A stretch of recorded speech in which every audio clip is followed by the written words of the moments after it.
Everyone, मैं सुष्मिता त्रिपाठी स्वागत करती हूँ आप सभी का बैंकर्स वे, जो कि बैंकिंग का सबसे तेजी से बढ़ता हुआ चैनल है। स्वागत है आप सभी का आज के सेशन में। चलो चलते हैं, शुरू करते हैं। उम्मीद है आपका पहला दिन साल का अच्छा गया होगा, इसी तरह आपका पूरा साल अच्छा जाए। और अगर कुछ भूल चूक हुई हो तो उसे ये सोच लेना, जो बीत गई सो बात गई, उसे भी कुछ अच्छा करने की कोशिश करना। सुबह के 5:15 बज चुके हैं, हम सभी अपने सेशन में आ चुके हैं। लिंक को कॉपी करो, शेयर कर दो। डिटेल में पढ़ना है तो सुबह 8 बजे वाले सेशन में आ जाया करो, यहाँ डिटेल में करते हैं। अभी हम लोग सिर्फ और सिर्फ रिवीजन के तौर पे एक छोटा सा सेशन करते हैं, जिसमें आप लोगों को करंट अफेयर्स की पूरी पूरी रिवीजन होती चले। शाम के 7 बजे, ओके, शाम के 7 बजे अनअकैडमी स्पेशल सेशन में आपका बैंकिंग अवेयरनेस का क्विज होता है। तो अगर आप अभी तक अटेंड नहीं कर रहे हो, अभी करना शुरू कर दो। मुझे फॉलो कर लीजिएगा, सुष्मिता त्रिपाठी, ओके। अनअकैडमी पे जाना और मुझे फॉलो कर लेना। चलो अब शुरू करते हैं सेशन को। सबसे पहला सवाल देखो, हाल फिलहाल में किसको डिप्यूटी इलेक्शन कमिश्नर जो है नियुक्त किया गया है? राजीव कुमार, सुनील अरोरा, सुशील चंद्र या उमेश सिन्हा? अब देखिएगा इसका आंसर क्या होगा। हाल फिलहाल में उमेश सिन्हा जी को किया गया है। अच्छा, सुनील अरोरा कौन होते हैं? ये तो चीफ इलेक्शन कमिश्नर होते हैं, ठीक है।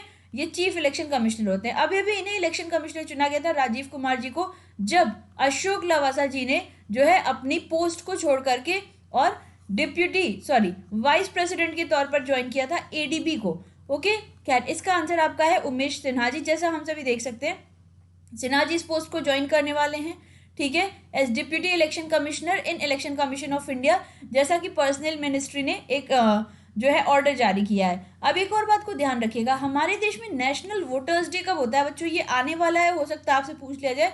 नेशनल वोटर्स डे हमारे देश में होता है 25 जनवरी को, ठीक है। चलो आगे बढ़ते हैं, अगला क्वेश्चन देख लीजिएगा क्या आपसे बोल रहा है। अब आपसे बोल रहा है कि एस्टिमेटेड कॉस्ट क्या मल्टी मॉडल लॉजिस्टिक हब और multi modal transport hub project की, जो ग्रेटर नोएडा में अभी अभी जो है अप्रूव करी गई है। 5059 करोड़, 6486 करोड़, 3883 करोड़, 2512 करोड़। देखो इसका आंसर क्या होगा। जो अभी अभी मल्टी मॉडल लॉजिस्टिक और multi modal transport hub project को अभी अभी अप्रूवल दिया गया है, इसका होगा आपका कॉस्ट 3883 करोड़, ठीक है। जैसा हम सभी देख सकते हैं, ध्यान दीजिएगा।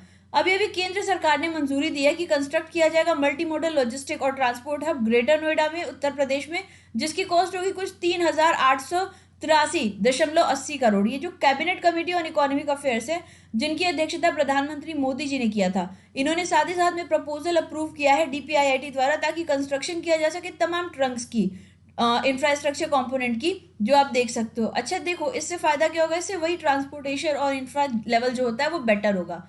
कुछ दिन पहले हम लोगों ने ये भी पढ़ा था, यूपी में लेदर पार्क खुलने को है, ठीक है। इसके लिए जो इन्वेस्टमेंट की गई थी वो कितने की हो रही थी? वो हो रही थी लगभग 5850 करोड़ की, ओके। इसके अलावा मल्टी मॉडल लॉजिस्टिक हब जो है ये असम में जो खोला जा रहा था, इसके लिए कितने की आई थी आपकी कॉस्ट? 693 करोड़ की। तो ये बातों को भी जरा ध्यान रखना। यूपी के सीएम हो जाते हैं योगी आदित्यनाथ और यूपी के गवर्नर हो जाते हैं आपकी आनंदीबेन पटेल। अभी यहाँ पे एंटी कन्वर्जन बिल भी आया था, ध्यान रखे रहिएगा, जिसमें अगर कोई भी फोर्सफुली अपना रिलीजन कन्वर्ट करता है तो उसको पनिशमेंट हो सकती है। चलो अगला क्वेश्चन देखो, इनमें से किन्होंने अभी अभी रेलवे बोर्ड की चेयरमैन और सीईओ का पद ग्रहण किया है? सुनील अरोरा, वीके यादव, मंजू देसाई या सुनीत शर्मा? तो ध्यान दीजिएगा, ये ग्रहण करने वाले कौन है? ये ग्रहण करने वाले सुनीत शर्मा जी, ठीक है ना। ध्यान दीजिएगा जरा, सुनीत शर्मा जी को अपॉइंट किया गया है नया चेयरमैन और सीईओ रेलवे बोर्ड का, मिनिस्ट्री ऑफ रेलवे द्वारा और एक्स ऑफिशियो प्रिंसिपल सेक्रेटरी द्वारा। इनके पहले ये एक जनरल मैनेजर ईस्टर्न रेलवे में भी कार्य कर चुके हैं। ये किसको रिप्लेस करेंगे? ये रिप्लेस करेंगे वीके यादव जी को। अच्छा, वीके यादव जी को अभी हाल फिलहाल में कौन सा अवार्ड मिला था, ये आप लोग जरा बताइएगा मुझे, ओके ना। जैसा हम देख सकते हैं, रेलवे बोर्ड, अच्छा, मिनिस्ट्री ऑफ रेलवे किसके पास में होता है? पीयूष गोयल जी के पास में। अभी बजट आएगा 1 फरवरी को, तो ये बताइएगा कि अब रेलवे बजट अलग आता है? नहीं, रेलवे बजट भी अब साथ में ही आता है यूनियन बजट के, और इन दोनों को मिलाया गया है 2017 से। किसके कहने पे? विवेक देबरॉय जी के कहने पे। इसके अलावा रेलवे ने 2030 तक क्या करने को कहा है? खुद को कार्बन न्यूट्रल करने को कहा है। इसके साथ ही साथ 2024 तक सारी की सारी रेलवे लाइंस को क्या कहा है? इलेक्ट्रीफाई करने को कहा है। विस्टाडोम के भी बारे में हम लोग पढ़े थे, ठीक है, इसको भी शुरू किया गया है। ये कुछ इंपॉर्टेंट बातें जिनको ध्यान में रखे रहना आप लोगों के। चलो, इनमें से कौन सी आर्म्ड फोर्स है जिन्होंने अभी अभी ई गवर्नेंस पोर्टल लॉन्च किया नई दिल्ली में? Indian navy, Indian air force, CRPF या बीएसएफ? ध्यान दीजिएगा, ये करने वाली इंडियन एयरफोर्स है। अच्छा, बीएसएफ का याद रखिएगा, ये अभी बीजीबी के साथ में मीटिंग अपनी करी थी, ठीक है।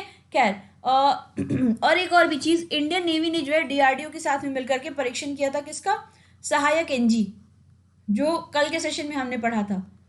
ठीक है, ये क्या होगी, ये आपकी एयर ड्रॉपेबल कंटेनर था।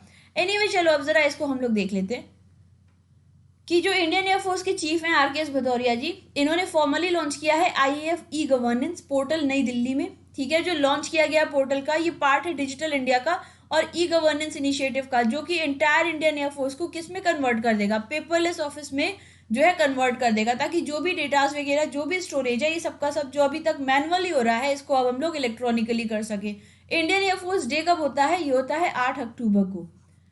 अगला क्वेश्चन देखो, अब आपसे क्या पूछ रहा है, अब आपसे पूछ रहा है कौन से देश ने अभी अभी एक शब्द चेंज किया है अपने नेशनल एंथम में, ताकि जो भी प्रवासी, जो भी यहाँ के लोग हैं, जो भी स्वदेशी लोग हैं, इनकी इन्हें सम्मानित किया जा सके। China, Russia, Australia, UK. तो इसका आंसर क्या हो जाएगा बच्चों, इसका आंसर हो जाएगा ऑस्ट्रेलिया। ऑस्ट्रेलिया ने ऐसा किया है। अभी जैसा हम लोग देख सकते हैं नए साल पे, ठीक है, ऑस्ट्रेलिया ने एक शब्द चेंज किया अपने नेशनल एंथम में ताकि स्पिरिट ऑफ यूनिटी को दिखा सके।